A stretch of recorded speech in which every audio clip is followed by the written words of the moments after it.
How's it going? All right, all right. Had a couple, I guess about 3 good days of practice. Guys are working hard, competing. Spent a lot of time focused on the rebounding aspect of it, offense and defensive rebounding. Really, I think we've done a good job improving our transition defense, but that's work with that every day. Trying to get the ball inside more to our bigs to really feed them so they can be aggressive and at least go with a level of confidence going to Maui. Not that they're lacking confidence, but just to make them feel good about getting the ball inside. I think that is important. Also, congratulations to Trey Golden for winning the SEC Player of the Week. I think it's a great honor for him, especially for a guy that really plays a very unselfish game in practice, pass the ball quite a bit, only takes shots when he has opportunities to score. But I think he's also playing with a high level of confidence, really pressuring the ball. And he's really taking pride on the defensive side and pressuring the basketball, because that's one area I thought he would struggle in at full court pressure and consistently. And I thought he's really accepted that challenge in practice. And in the game, we kind of backed him off because of the score, but he wanted to continue to pressure the ball, so which that's a compliment for him and his work and he's put in.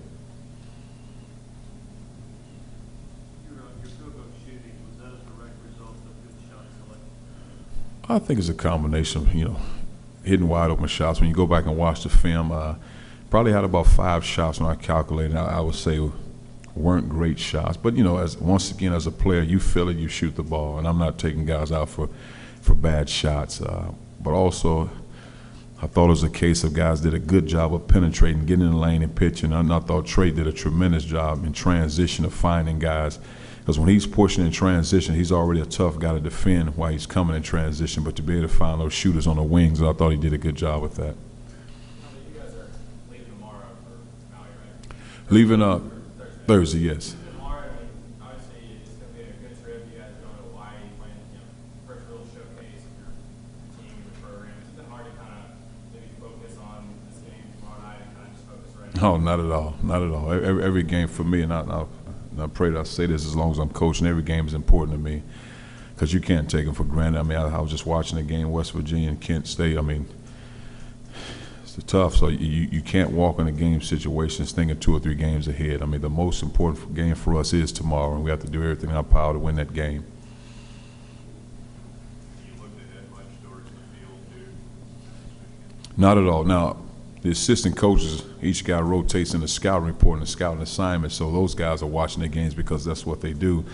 But for me, just watching film on Louisiana, that's the most important thing. Is Louisiana Missouri different enough from UNC Greensboro to give you a good variety of people before you head out there? I think so. I think we've had, the first 3 games I think were good games from the standpoint of what we needed. Once again, Carson Newman, I would have hated play against his own, but it was the best thing for us. The second game, they were really good as far as getting the ball inside, running the ball screens, attacking, and making shots. Then in the last game, I thought it was a case of they did a good job of rebounding. We knew that coming into the game. When you talk to the opponents in the league, they're a really good rebounding team, and they did a good job of it. And I thought we did a poor job of boxing out, but they do have the reputation of being a good rebounding team. And I think tomorrow they probably run a good motion style offense with a lot of pass cuts, slips to the baskets, different type of screens. So you really have to be able to jump to the ball against that opponent tomorrow, because they do a good job of slipping to the basket. They get easy layups. Also, were you concerned any about your inside scoring versus too early? No, I'm not concerned about it. I just think the thing is, if it has to go inside in order for us to be concerned. And I think once we pound the ball in there consistently, where you're getting those guys at 15, 16 shots, and then shots on fall, and then there's a level of concern. But I don't think we're getting the ball in there enough. But you're talking about the first game and shots on the perimeter falling. So if you're making 15 3-pointers, then keep shooting them. But once again, with the way we run our offense, you can get the ball inside. You can play on the perimeter. It's a freestyle offense, so to speak. And it just depends on how the defense is guarding you, where the ball goes.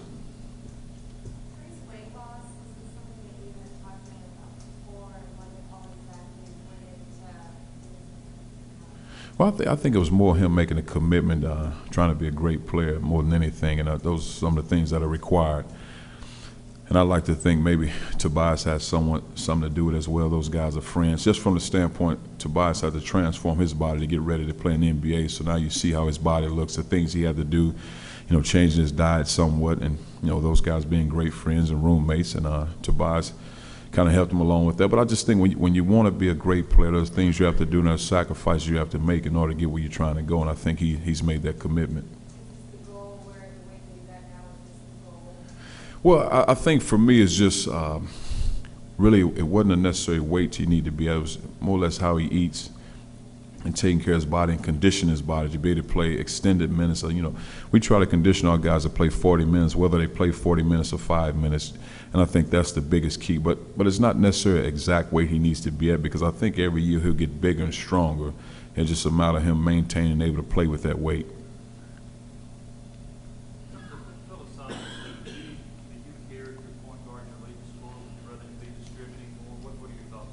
No, I just want to be a great player. If he shoots 15 shots, then shoot 15 now. 10. I don't have a gauge on anybody as far as how many shots they take in a game. But if he's rolling, then let him fly. I think that's the biggest key. But as long as he's aggressive and he's attacking the basket, he's fine. Because if he's attacking, then he'll find guys. And I just think he'll get assists. He'll get 3 or 4 assists just because of how the defense is playing him. Because he can make the shot from the three-point line. And when you're able to stress the defense like that, and you can put the ball on the floor, that's tough to defend. Is he been better in that game than you thought, or is he practicing this way? Well, I saw him when he was a high school guy when he played. I think maybe like his sophomore year, he was one of the top 10 players in America. And then he kind of fell off from there. But you saw the ability to score the basketball. 30 points a game. Especially in the area that he played against with really good high school talent. That's a lot of points, a lot of shots. I think, and then we played him last year, and he had the ability to score. But I don't know if he was really a true point guard coming out of high school because he scored so much. So I think that was the next phase for his game, of really developing his ability to be a natural point at this level, whether or not he's scoring the ball, but just have the ability to run a team. And I think he's done a good job with that.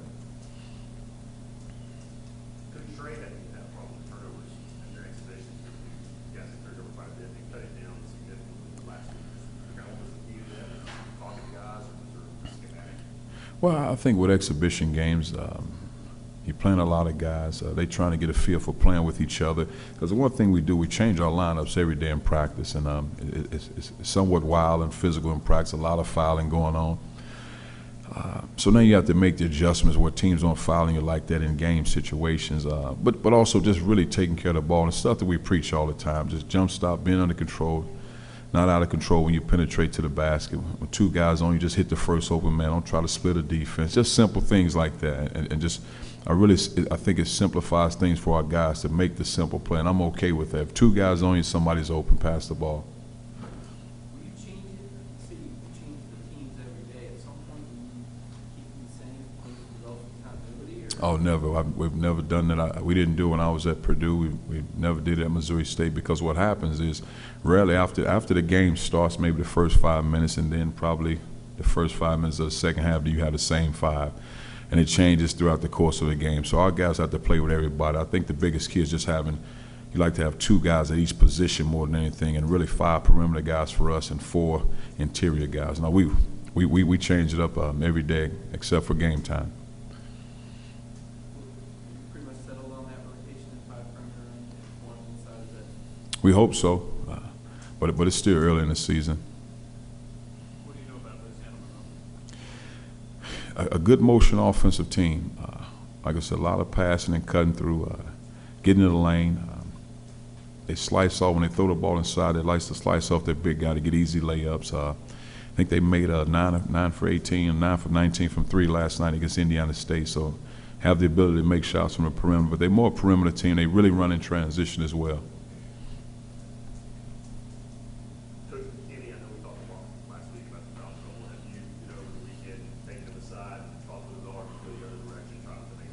Well, the thing about Kenny, comes in and watch film.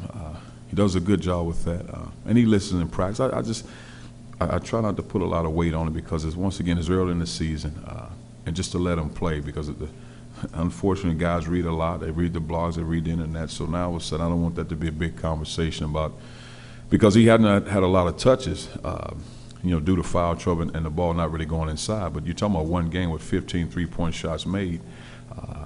So there are probably not a lot of balls that are going inside. But, you go 10, 11 games and he's not getting the ball, then he's not productive, then that's the issue. But I wouldn't say he's not productive right now. I just think he's gotten foul trouble. But, no, we just move your feet, keep your hands to yourself, so to speak.